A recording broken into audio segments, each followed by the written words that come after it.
चलिए बच्चों, आज हम डायरेक्ट से इनडायरेक्ट बनाना सीखेंगे। इससे पहले मैं थोड़ी सी आपसे चर्चा कर लूँ। क्या आपने टेंस कंप्लीट किए हैं? क्या आपने टेंसों के बारे में जाना है?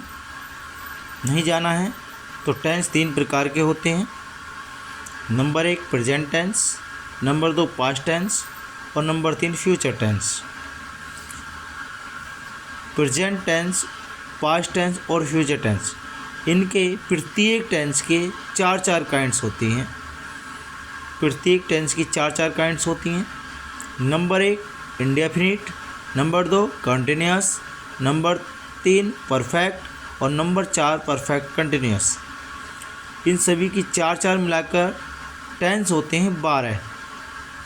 ठीक है बच्चों, हमने टेंसों के बारे में तो जानकारी ली और ये डायरेक्ट से इनडायरेक्ट बनाने के लिए भी हमें कुछ नियमों का पालन करना होगा। नियम के बारे में जानकारी होनी चाहिए। इसलिए चलें, थोड़ा सा सोच विचार के समय को ना गवाए आगे बढ़ते हैं।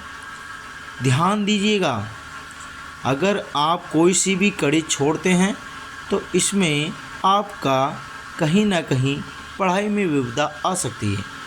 तो मेरी वीडियो को कंटिन्यू देखें और ध्यानपूर्वक देखें। जैसे कि हम जानते हैं, डायरेक्ट और इनडायरेक्ट नरेशन का पार्ट्स है। नरेशन को हिंदी में कथन कहते हैं। कथन क्या होता है? कथन क्या होता है? किसी वक्ता द्वारा की गई बात को कथन कहा जा सकता है। वक्ता को इंग्लिश में स्पीकर कहा जाता है और वक्ता की जो बात को सुनता है उसे श्रोता कहा जाता है। श्रोता को इंग्लिश में स्पीकर बोला जाता है। ठीक है बच्चों, आगे चलते हुए बढ़ते हैं। डायरेक्ट से इनडायरेक्ट बनाते समय हम निम्न पहलुओं पर ध्यान देंगे। जैसे कि सबसे पहले डायरेक्ट और इनडायरेक्ट बनाते समय सबसे महत्वपूर्ण विधि क्या है? सबसे महत्वपूर्ण विधि है ध्यानपूर्वक सेंटेंस को पढ़ना। डायरेक्ट स्पीच का वाक्य 2 भागों में बटा होता है, या ये कह सकते हैं कि डायरेक्ट स्पीच के वाक्य को 2 भागों में 2 प्रकार के सेंटेंसों का मिश्रण होता है, जिसमें वक्ता अपनी बात को किसी दूसरे वक्ता से करता है तो वह रिपोर्टिंग वर्ब कहलाता है। और जब वक्ता अपनी बात को दूसरे से बताता है, उसके बारे में बताता है, उस क्रियाविधि को उसका कथन कहा जाता है। जैसे कि Ram said to me, Ram ने मुझसे कहा।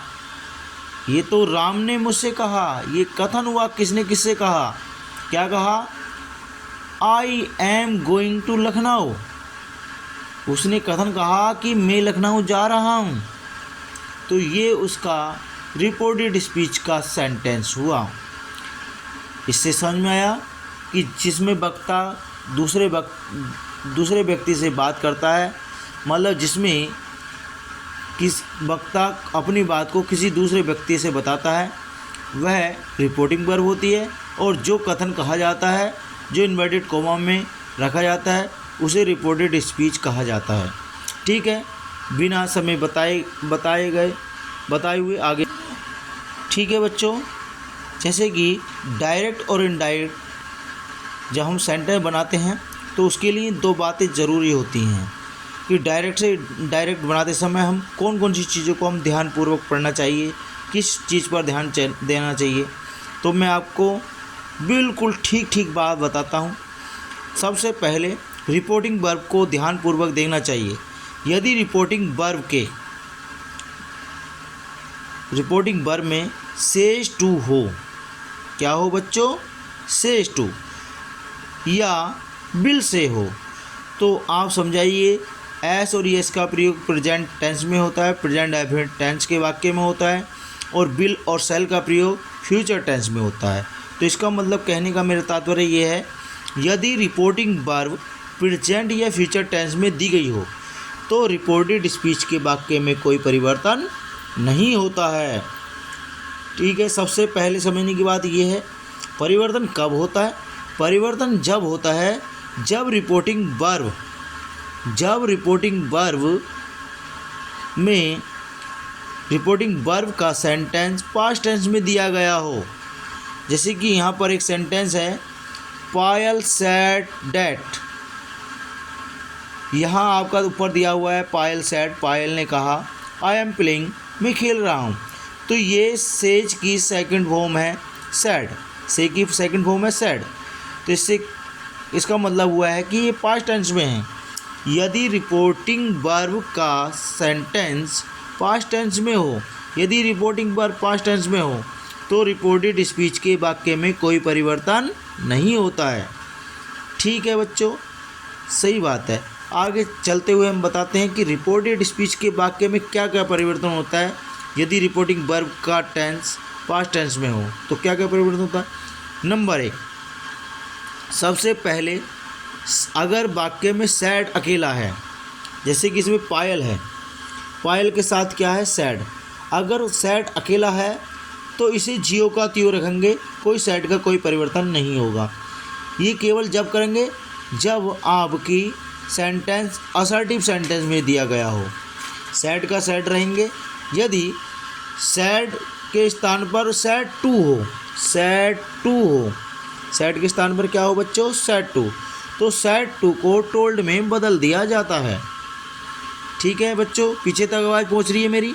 ठीक है, आगे यदि रिपोर्टिंग वर्ब का टेंस पास्ट टेंस में दिया गया हो तो रिपोर्टेड स्पीच के वाक्य में निम्न परिवर्तन होगा। सबसे पहला परिवर्तन रिपोर्टिंग वर्ब में होगा, अगर सैड हो तो सैड को जियो का त्यों रखा जाता है, और अगर सैड टू हो तो सैड टू को टोल्ड में बदल दिया जाता है। सैड टू को हटाते हैं और उसे टोल्ड वहाँ लिख देते हैं। आगे चलते हुए कोमा और इन्वर्टेड कोमा, कोमा और इन्वर्टेड कोमा, जैसे कि आप यहाँ पर देख रहे हैं, कोमा और इन्वर्टेड कोमा को यहाँ से हटा दिया जाता है और इसके स्थान पर कंजक्शन डैट का प्रयोग करते हैं असर्टिव सेंटेंस में। उसके बाद करते हैं रिपोर्टेड स्पीच के वाक्य में क्या क्या परिवर्तन था। नंबर 1, पहला होता है टेंस में परिवर्तन। दूसरा, टेंस की वर्ब में परिवर्तन। अगर टेंस होगा, अगर पूरा प्रेजेंट पूरे पास्ट में चेंज किया जाता है, पूरा प्रेजेंट पूरे पास्ट में परिवर्तन किया जाता है। बच्चों ये बात सुनने की है, आपको ध्यानपूर्वक सुने। पूरे प्रेजेंट को पूरे पास्ट में बदल दिया जाता है। उसके बाद यदि रिपोर्टिंग स्पीच के वाक्य में कोई ऐसी गतिविधियाँ हो जिससे कि हमें पहचान ना हो तो ध्यानपूर्वक उसकी हेल्पिंग वर्ब पे ध्यान दीजिए। यदि helping verb is are am हो तो आप समझ जाइए ये प्रेजेंट टेंस की हेल्पिंग वर्ब है। यदि वाज वर्ब हो तो समझ जाइए कि पास्ट टेंस का है। यदि विल शैल हो तो समझ जाइए कि फ्यूचर टेंस की हेल्पिंग वर्ब है। तो हम इससे भी हम पहचान कर सकते हैं टेंसों की। आगे चलते हुए कि रिपोर्टेड स्पीच के वाक्य में और कोई क्या परिवर्तन होता है। नंबर 1, टेंस में परिवर्तन। नंबर 2, हेल्पिंग वर्ब में परिवर्तन। नंबर 3, यदि मॉडल वर्ब प्रेजेंट में दी गई हो। मॉडल वर्ब्स कौन होता है, कैन हुआ, मे हुआ, विल हुआ, शैल हुआ, ये सब मॉडल वर्ब्स हैं। इन्हें पास्ट में बदल दिया जाता है। जैसे विल का वुड कर देते हैं, शैल का शुड कर देते हैं, कैन का कुड कर देते हैं, मे का माइट कर देते हैं, माइट में बदल देते हैं। आगे यदि जब प्रेजेंट टेंस में कोई सेंटेंस दिया गया हो रिपोर्टेड स्पीच का तो प्रेजेंट इंडेफिनिट के टेंस को पास्ट इंडेफिनिट टेंस में बदल दिया जाता है। इसी प्रकार प्रत्येक टेंस की प्रत्येक काइंड्स को इसी प्रकार बदल दिया जाता है। जैसे प्रेजेंट इंडेफिनिट को पास्ट इंडेफिनिट में, प्रेजेंट कंटीन्यूअस को पास्ट कंटीन्यूअस में, प्रेजेंट परफेक्ट को पास्ट परफेक्ट में और प्रेजेंट परफेक्ट कंटीन्यूअस को पास्ट परफेक्ट कंटीन्यूअस में बदल दिया जाता है। क्या आप इतना समझे टेंस में परिवर्तन किस प्रकार किया जाता है। ठीक है, आगे बढ़ते हैं। यदि रिपोर्टेड स्पीच का वाक्य पास्ट टेंस में हो, यदि रिपोर्टेड स्पीच का वाक्य पास्ट टेंस में हो तो ध्यान दें रिपोर्टेड स्पीच के वाक्य को ध्यानपूर्वक पढ़ना है आपको। और पास्ट इंडेफिनिट की पहचान ये है कि वर्ब की सेकंड फॉर्म का प्रयोग होगा या हेल्पिंग वर्ब डिड का प्रयोग होगा। इससे पहचान कर सकते हैं कि ये पास्ट इंडेफिनिट टेंस का वाक्य है। तो पास्ट हमेशा अपने से तीसरे में परिवर्तन किया जाता है। पास्ट इंडेफिनिट को पास्ट परफेक्ट में बदल दिया जाता है। ठीक है, आगे बढ़ते हुए ये तो टेंस में परिवर्तन हुआ। वर्ब में परिवर्तन आपको समझ में आ गया। वर्ब में परिवर्तन क्या होता है? इज आर एम को बाज वर्ब में परिवर्तन किया जाता है और बाज वर्ब को हैड बीन में प्रयोग किया जाता है। पर एक ध्यान दें, बाज और वर्ब को हैड बीन में कब परिवर्तन किया जाता है? जब हेल्पिंग वर्ब बाज वर्ब के साथ वर्ब की फर्स्ट फॉर्म में आईएनजी का प्रयोग हो। मतलब कि बाज और वर्ब के बाद वर्ब का आना अनिवार्य हो। यदि वर्ब हो तो हेड बीन में परिवर्तन करेंगे और अगर बाज और वर्ब के बाद मेन वर्ब ना हो तो हम वॉज का वॉज और वर्ब का वर्ब ही रखेंगे। ठीक है बच्चों, समझ में आ गया। आगे, यदि रिपोर्टेड स्पीच में विल और शैल का प्रयोग हो, विल और शैल का प्रयोग, तो विल का वुड में परिवर्तन किया जाता है और शैल का शुड में परिवर्तन किया जाता है। इसके बाद परिवर्तन कई प्रकार से इसमें इनडायरेक्ट स्पीच के वाक्य में होते हैं। पहला आपका परिवर्तन जो होता है पर्सन में परिवर्तन। पर्सन को सन बटे 123 के आधार पर बदला जाता है। सन बटे 123 होता क्या है, क्या फार्मूला है? सन बटे 123 का फार्मूला निम्न प्रकार से है।